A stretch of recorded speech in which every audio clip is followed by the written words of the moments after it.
가끔씩 스페인 산티아고 3, 40일의 순례길을 떠오르며 또 생각을 하게 됩니다.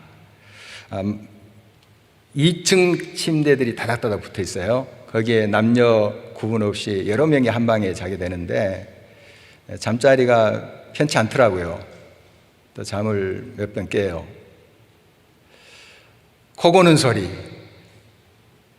여성분들도 코 고들더라고요. 어떤 기침 소리, 또 화장실 가는 소리, 이것 때문에 수면 방해가 있었습니다. 먹는 것도 변변치 않고 무거운 배낭을 메고 하루에 약 25km씩 걷는다는 건 쉬운 것은 아닙니다. 그런데 매일 새롭고 힘이 났어요. 그 이유는 왜 내가 이 길을 걷는지 그걸 안 것이었고, 또 주님과 함께함이 그렇게 즐겁더라고요. 또 한 가지 있습니다. 공기가 좋았어요. 공기가 신선하고 맑으니까 덜 피로가 오더라고요. 제가 언젠가 한 3, 40일 산속에서 홀로 지낸 적이 있습니다. 그때도 느낀 바예요. 공기가 좋으니까 정말 굉장히 힘이 나고, 그리고 회복이 빠르고 그런 걸 느꼈습니다. 반대로 매연이 가득한 곳에 있으면 아무리 많은 시간을 자더라도 또 쉬더라도 몸이 찌뿌둥해요. 경험하시죠?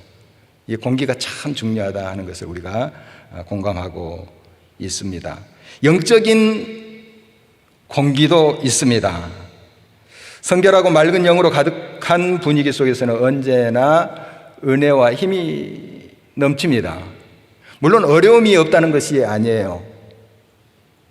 도전도 있습니다. 그러나 그걸 능히 이겨갈 수 있는 힘이 생기죠. 그러나 혼탁하고 어지러운 분위기 속에서는 영적으로 피로감을 느끼게 됩니다. 마치 차 안의 공기가 탁해지면 졸음이 더 오는 것과 같은 이치죠. 지금 저와 여러분이 지나가고 있는 이 시기는 영적인 공기가 매우 탁해져 있다, 이렇게 볼 수가 있습니다. 자칫하면 졸거나 깊은 잠에 골아 떨어질 수 있다는 것입니다. 차 안의 공기를 환기시키고 또 잠을 깨야만이 안전한 운전을 할 수 있죠. 마찬가지로 우리도 환기가 필요해요. 영적인 분위기를 새롭게 할 필요가 있습니다. 우리는 이 시기를 분별할 수 있어야 됩니다. 그래야 그에 따른 대처를 할 수 있기 때문입니다. 이 시기는 자다가 깰 때입니다. 깨어 있어야 될 때입니다. 잠들어서 안 됩니다. 신랑을 기다리는 5 처녀의 비유 잘 아시죠? 그 처녀들과 같이 우리도 등불, 기름을 늘 준비하고 있어야 됩니다. 오늘 본문 11절 말씀을 보십니다. 또한 너희가 이 시기를 알거니와 자다가 깰 때가 벌써 되었으니 이는 이제 우리의 구원이 처음 믿을 때보다 가까웠음이라. 새벽 직전의 어둠이 가장 짙다고 그래요. 우리 예수님이 약속하신 대로 예수님 반드시 다시 오십니다. 재림하십니다. 그 날이 다가오고 있어요. 어느 때 어느 신지 우리는 모릅니다. 그러나 분명히 아는 것은 그 날이 오늘 하루가 지나면 하루가 더 가까워졌다는 거예요. 그리고 여러 징조를 우리가 깨닫고 있습니다. 그 날이 가까우고 있다 하는 사인을 우리가 느끼고 있습니다. 혼탁한 세상의 가치관에 취하여 살 때가 아닙니다. 또 우리는 영적 전쟁터에 있음을 깨달아야 합니다. 주님 오시는 날, 그 날이 가까울수록 이 전쟁은 치열해요. 더 무서운 공격이 우리에게 있다는 사실이죠. 포탄이 날아드는 그런 전쟁터에서 잠을 잔다. 이건 죽음이에요.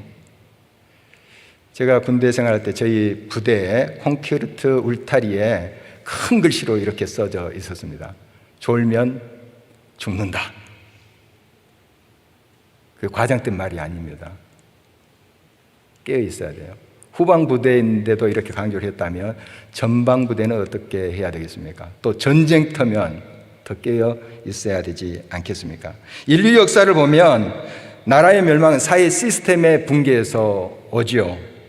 또 이 사회 시스템의 붕괴는 도덕적 해이, 윤리적인 그런 타락으로부터 옵니다. 또 이런 타락은 영적으로 부패됐을 때 오는 것을 볼 수 있습니다. 영적으로 건강하고 깨어있고 또 도덕적으로도 잘 간수되어 있으면 어떤 사회 시스템의 문제를 고쳐갈 수 있어요. 회복 능력이 있습니다. 그러나 영적으로 썩어버리면, 안에서부터 썩어버리면 대책이 없어요. 영적으로 깨어 있어야 됩니다. 영적 분위기를 늘 새롭게 해야 됩니다. 약 100년 전 제정 러시아가 망했죠. 이때 마지막 황제가 니콜라이 2세인데요. 그때 러시아 정교회에 수도사 한 명이 있었습니다. 여러 사람 중에 한 명이죠. 이름은 그레고리 라스푸틴이라는 사람이에요. 이 라스푸틴이라는 사람은 이제 예수를 믿는 사람이죠. 수도사니까. 그리고 또 수양하고 하나님 말씀대로 살아가는 그런 수도사입니다. 그런데 그가 왕자가 혈우병을 앓고 있다는 정보를 얻어요. 그리고 왕실에 접근을 합니다. 그의 모습을 사진으로 봤는데 아주 수염도 이렇게 기르고 참 그럴듯하게 보여요. 도인처럼 보여요. 그러니까 뭔가 있을 것 같은 그런 모습이죠. 말도 잘했대요. 언변이 뛰어났고. 그리고 실제적으로 그 왕자의 병도 호전이 되는 거예요. 그러니까 황제랑 황후가 어떻게 되겠습니까? 빠지게 되죠. 그 사람에게 빠지게 되죠. 특히 황후가 그냥 더 빠져들었다고 해요.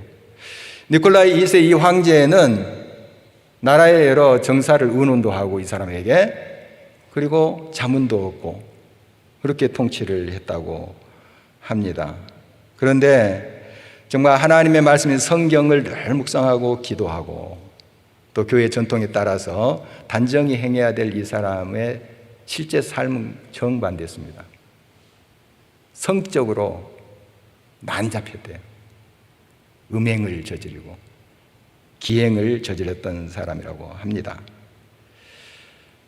이제 그에게 홀리는 황제와 황후의 눈에는 그 모습은 보이지 않죠. 좋은 것만 보이는 것입니다.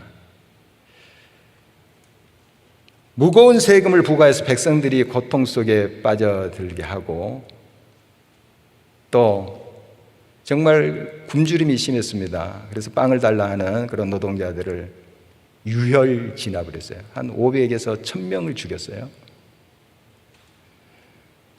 그리고 4000명 이상이 부상을 당했다는 것입니다. 이른바 피해 일요일, 주일에 그렇게 이런 나쁜 짓을 했습니다. 다 이 라스푸틴의 영향력이죠. 제1차 세계대전이 일어나서 황제 니콜라이는 황후에게 통치권을 넘겨주고 전쟁터에 갔어요. 이 황후는 또 이 라스푸틴에게 그 정권을 지어준 것입니다. 마음대로 했죠. 욕망대로 휘두르었습니다. 교회는 일개 이 수도사 한 사람 통제 못했어요. 막강한 힘이니까요. 교회는 이미 힘을 잃어버렸어요. 영향력을 잃어버리고 썩어가고 있었던 것이죠. 영적으로 깊은 잠에 빠져 있었습니다. 그러니 나라가 어떻게 되겠습니까? 결국 1917년 볼셰비키 공산당 혁명에 의해서 이 제정 러시아가 망하고 있죠.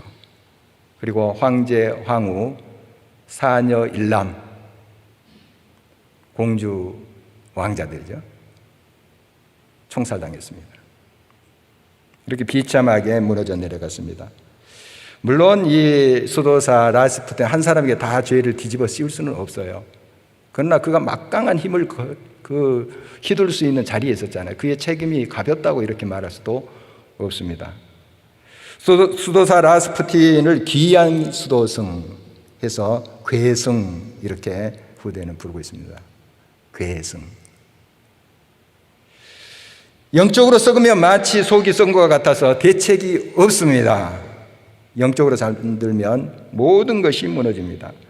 지금 이 시기의 심각성을 우리가 깨닫고 우리는 잠에서 깨어나야 됩니다. 우리의 잠들게 하는 그런 분위기를 쇄신해야 되죠. 환기시켜야 되는 것입니다. 본문 말씀에 비추어서 우리 두 가지 부분에서 깨어나자 하는 말씀을 도전받기를 원합니다. 바로 거룩함과 사랑이에요. 하나님의 중심되는 이 성품이 거룩함과 사랑입니다. 우리가 요즘 아침마다 묵상하는 베드로전서 이 두 가지를 명확하게 우리들에게 제시해 주고 있습니다. 우리는 이 거룩함과 사랑을 잃어가고 있다는 것에 그 심각성을 느껴야 됩니다. 그러니 영적으로 잠이 들 수밖에 없죠. 영적으로 혼탁해지니까요. 잠이 들 수밖에 없죠. 그 잠에서 깨어나는 방법 또한 이 거룩함과 사랑을 회복하는 방법밖에 없어요. 거룩함의 옷을 우리는 입어야 됩니다. 12절 말씀입니다.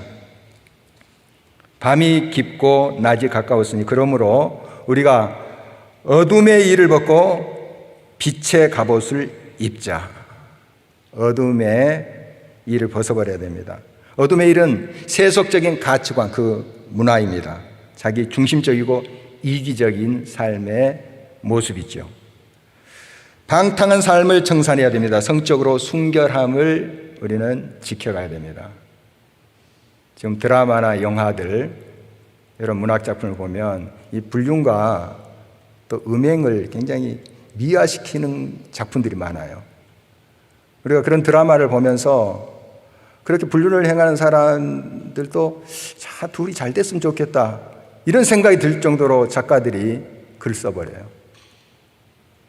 그리고 연출가들도 그렇게 그것을 이끌어 갑니다. 야, 저 사람들 잘 됐으면 좋겠다. 무서운 거죠. 깨어 있어야 됩니다. 어느 집사님에게 사업을 하시는 분인데요. 회의에 거래하는 그 회사의 이제 책임자를 만나기 위해서 이제 홍콩에 갔대요. 근데 호텔 방에 어떤 젊고 예쁜 여자를 들여보내주더라고 그래요. 접대하는 거죠. 부인 집사님 얼굴이 아른거려서 돌려보냈다, 이런 이야기 들었습니다. 그렇다고 여러분 다 그런 건 아니에요.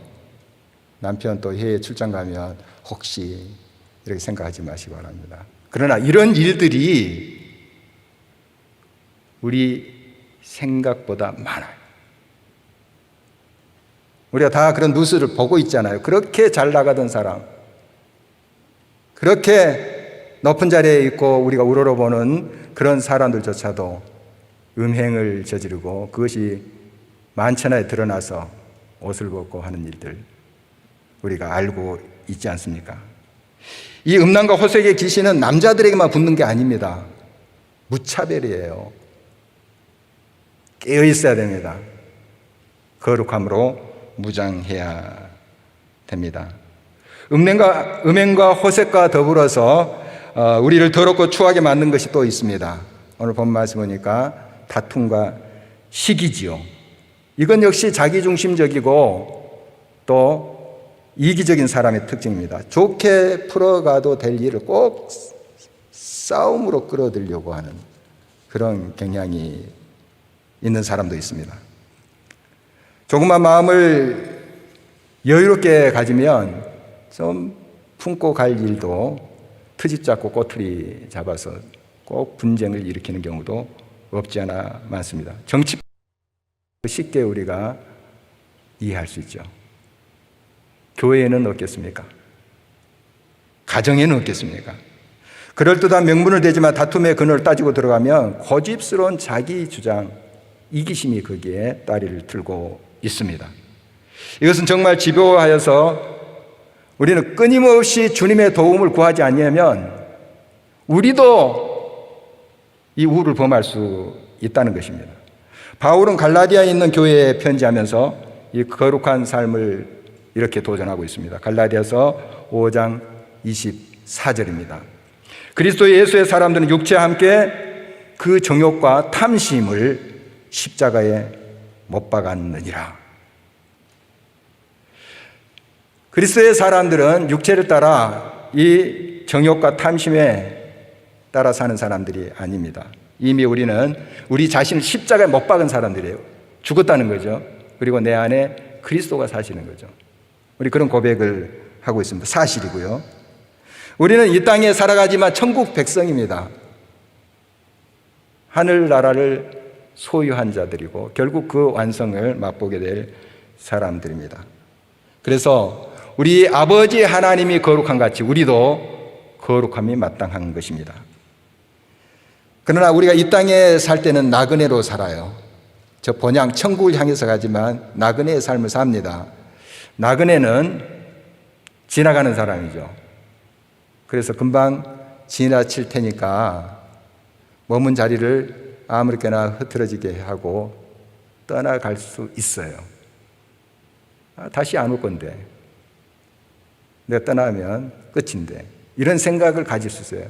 우리 천국의 시민권자들, 하나님의 자녀들은 그리에서 안 됩니다. 머문 자리도 아름답고 정돈돼야 돼요. 향기가 나야 됩니다. 그래서 베드로 사도는 이렇게 편지를 성도들에게 보내고 있죠. 베드로전서 2장 11절입니다. 사랑하는 자들아, 거름과 나그네 같은 너희를 권하노니 영혼을 거슬러 싸우는 육체의 정욕을 제어하라. 육체의 정욕을 제어하기 위해서는 빛의 갑옷을 입어야 됩니다.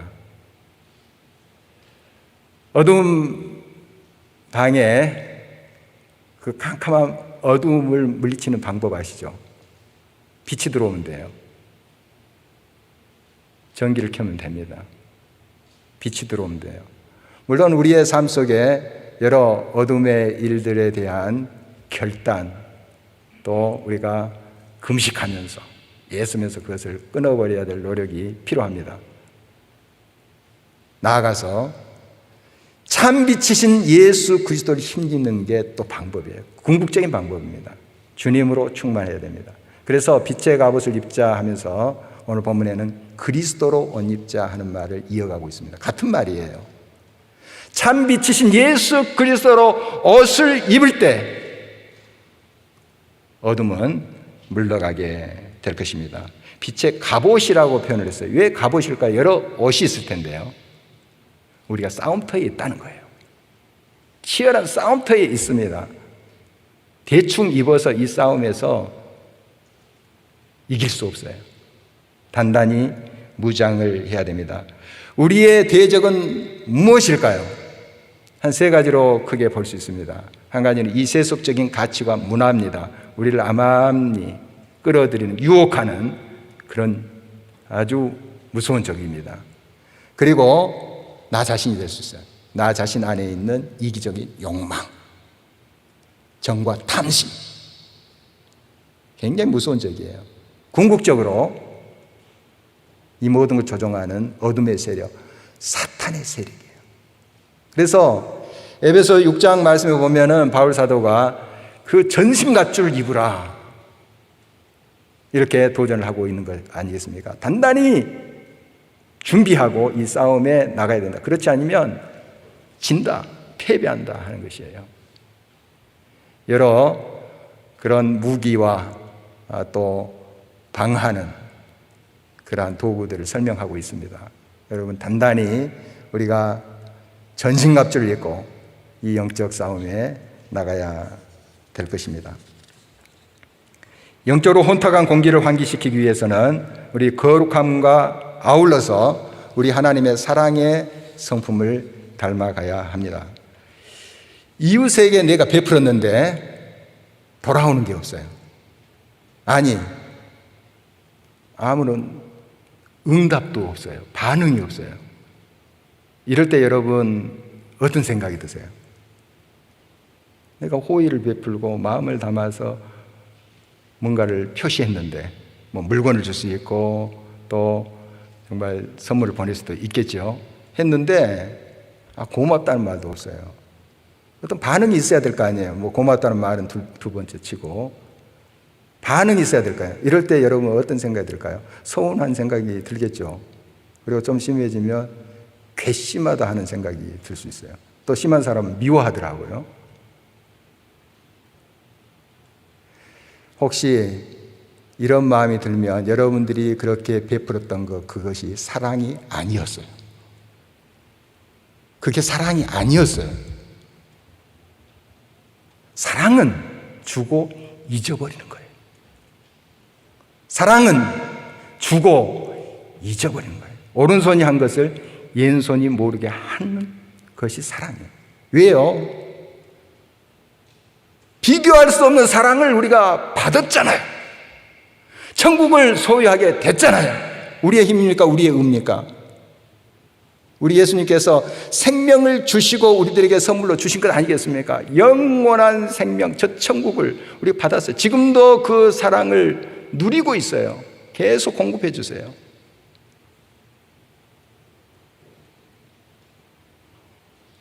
사랑을 회복해야 됩니다.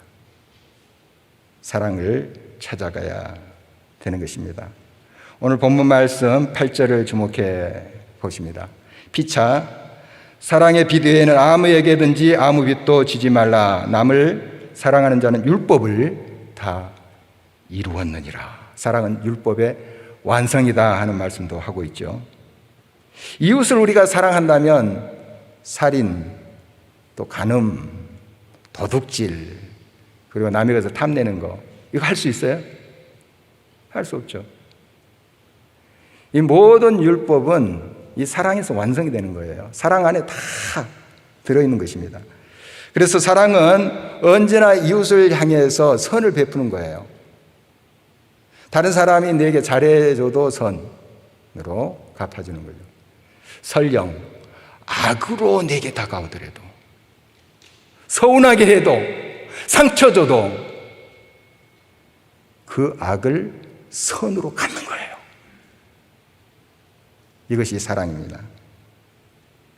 우리 힘으로 되겠어요? 주님의 사랑을 깨달을 때 그 사랑이 내 안에 들어올 때 그 사랑의 힘으로 하는 것이죠. 이미 그 사랑이 내 안에 들어왔지 않아요. 선물로 주신 것 아닙니까? 이걸 입술로 고백하고 마음으로 믿는다면 왜 품지 못해요? 주님이 하시는데, 그 주님의 사랑이 역사하시는데 왜 안 됩니까? 그래서 우리가 아프게 하는 자들, 설령 박해하는 자들까지 보복하고 복수하는 것이 아니라 그들을 위해서 기도하고 축복하라는 말씀을 듣고 있지 않아요. 이 말씀은 진리예요.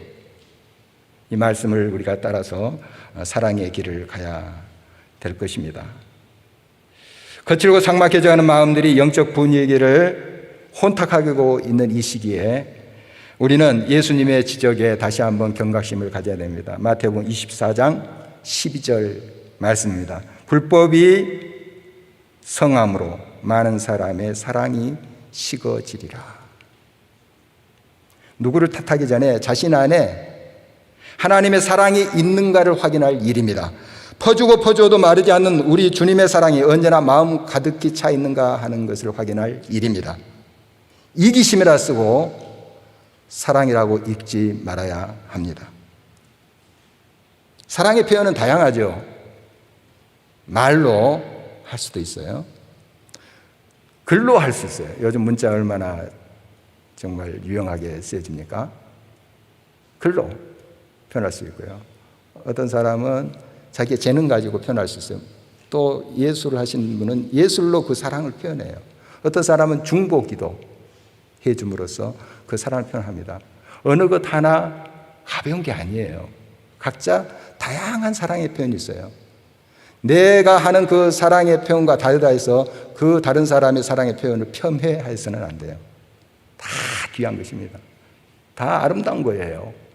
서로가 그런 마음으로 그 사랑을 귀하게 여기고 받아준다면 정말 우리의 사랑은 더 아름답게 꽃피게 될 것입니다. 불법이 성할 때, 곧 하나님의 법인 말씀이 희귀하게 될 때 사랑은 식어가요. 하나님의 말씀을 요약하면 사랑 아닙니까? 그래서 우리는 하나님의 말씀과 늘 교제할 때 그 사랑의 주님을 만나게 돼요. 그리고 사랑의 주님을 배워요. 그리고 사랑의 주님을 닮아갑니다. 말씀을 그래서 우리는 가까이 하는 것입니다. 지금 우리가 지나가고 있는 이 시기는 자다가 깰 때입니다. 영적으로 혼탁해져 가는 분위기를 환기시켜야 합니다. 거룩함과 사랑을 회복할 때 이 일은 가능할 것입니다. 거룩함과 사랑, 그 하나님의 성품을 우리는 이 땅에서 완전히 닮을 수는 없어요. 닮아가는 거죠. 또 서툴고 또 넘어질 수 있어요. 실패할 수도 있어요. 그러나 다시 일어나서 그 거룩함과 사랑의 성품을 향하여 가는 것입니다. 닮아가는 것입니다. 이렇게 주님의 성품을 닮아가도록 우리는 언제나 겸손하게 주님의 도우심을 구하고 성령 안에서 주님 앞에 간구해야 될 것입니다. 그래서 신선한 영적 공기를 우리가 더욱 우리의 삶에 채우고 또 우리 주변에 혼탁해진 그 영적 분위기를 좀 환기시키고 신선한 공기로 이렇게 우리 삶을 채워갈 때 나그네 인생길이지만 우리의 삶을 통해서 주변이 더 하나님 앞에 깨어나고 하나님의 거룩함과 사랑으로 온전히 세워져가는 아름다운 역사가 있을 줄 믿습니다. 이런 부르심에 저와 여러분 응답하길 주의 이름으로 축원합니다. 아멘.